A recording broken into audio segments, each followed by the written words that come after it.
Hello all, welcome back to Akhila Sanjay YouTube channel. ఎలా ఉన్నారండి? బాగున్నారా? నేనైతే చాలా బాగున్నాను. మీరు బాగుండాలని మనస్ఫూర్తిగా అయితే కోరుకుంటున్నాను. నేనైతే ఇవాళ పొడి పొంగల్ చేశానండి పిల్లలకి లంచ్ బాక్స్లోకి. పొడి పొంగల్ అంటే చాలా వెరైటీగా ఉంది కదా. అవునండి, కొంచెం వెరైటీగా ఉంటుంది. చూసేసేద్దాం ప్రాసెస్ అయితే. మార్నింగ్ అయితే చాలా క్లౌడీగా ఉందన్నమాట, ఎండే రాలేదు. ఈ చల్లగా ఉందని మా పిల్లలకైతే నేను పొడి పొంగల్ చేసేసాను. బియ్యము వేయించిన ప్రెషర్ బ్యాళ్ళు అనమాట ఇవి. తర్వాత ఆనియన్స్, టమోటా, పచ్చిమిర్చి, కరివేపాకు,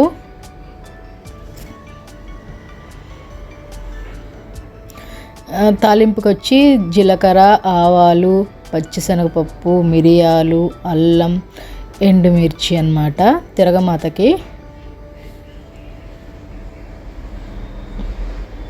ఎండుమిర్చి కొంచెం తక్కువ తీసుకోండి. తర్వాత బియ్యం బ్యాళ్ళను అయితే కడుక్కుందాము. కడిగి ఇలా శుభ్రంగా చేసి పెట్టుకుందాము.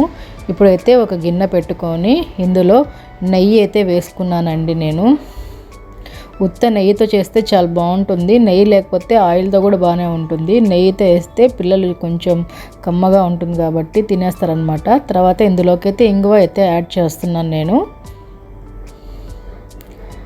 ఇంగువ పిల్లలకి చాలా మంచిదండి. పొంగల్లో కానీ, రసంలో కానీ, సాంబార్, పప్పు దేంట్లైనా ఇంగువ అయితే వేసుకోవచ్చు.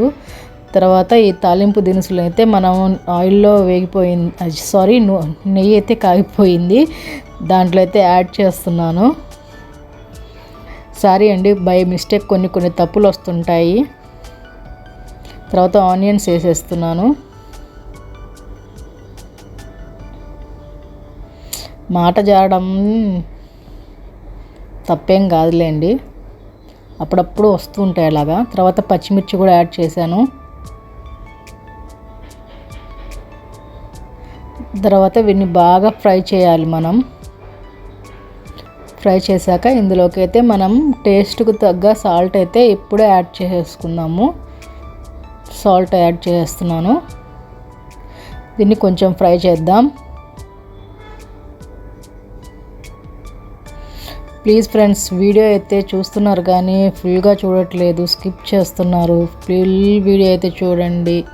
నచ్చినా నచ్చకపోయినా ఒక లైక్ ఏంటబ్బా, పోయేదేముంది. తర్వాత టమోటా, కరివేపాకు అయితే వేస్తున్నాను.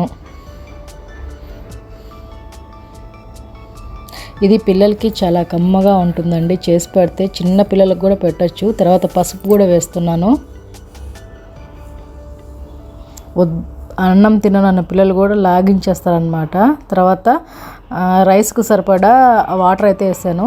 నేను ఒక 3 గ్లాసెస్ రైస్ తీసుకున్నాను. పెసరపప్పు, బియ్యం 2 కలిపి 3 గ్లాసులు బియ్యం అనమాట. 3 గ్లాసులకి 6 గ్లాసులు వాటర్ అయితే పోసాను. తర్వాత మూత పెట్టేసి ఎసురు బాగా మరగనియాలి. తర్వాత మరిగిపోయిన ఎసురులో బియ్యం అయితే వేస్తున్నాను. బియ్యం బ్యాళ్ళు అయితే వేస్తున్నాను అనమాట. దీన్ని చాలామంది పొడి పొంగలి అంటారు, చాలామంది ఉత్త పొంగలి, కొందరుమంది పులగం అంటారు. కానీ పులగం అయితే కాదండి. పులగంలో మిరియాలు అయితే వేయరు. నేను మిరియాలు కూడా యాడ్ చేశాను అనమాట ఇందులోకి. మళ్ళీ వెజ్జెస్ యాడ్ చేస్తే అది కిచిడి అవుతుంది. దిస్ ఈజ్ ద పొడి పొంగలి అనమాట.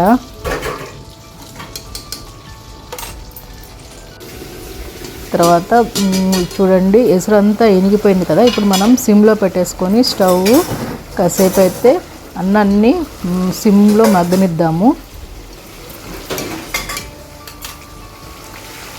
దీన్ని చింతపండు పచ్చడితో తింటే సూపర్గా ఉంటుందన్నమాట.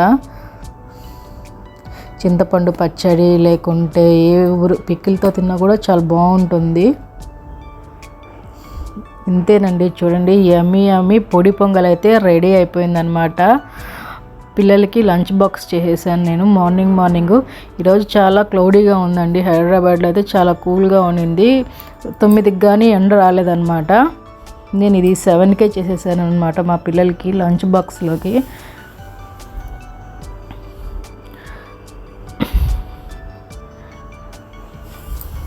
మా పిల్లలకి లంచ్ బాక్స్ కట్టేసి నా డైలీ రొటీన్ వాకింగ్కి అయితే స్టార్ట్ అయిపోయాను అనమాట. చూడండి, చాలా క్లౌడీగా ఉంది. వెనక చూడండి మంచు పడుతూ ఉంది. ఈ వీడియో కనుక మీకు నచ్చినట్లుంటే లైక్ చేయండి, షేర్ చేయండి, సబ్స్క్రైబ్ చేయండి ప్లీజ్. అబ్బా, ఫుల్ లెంత్ వీడియో చూడండి.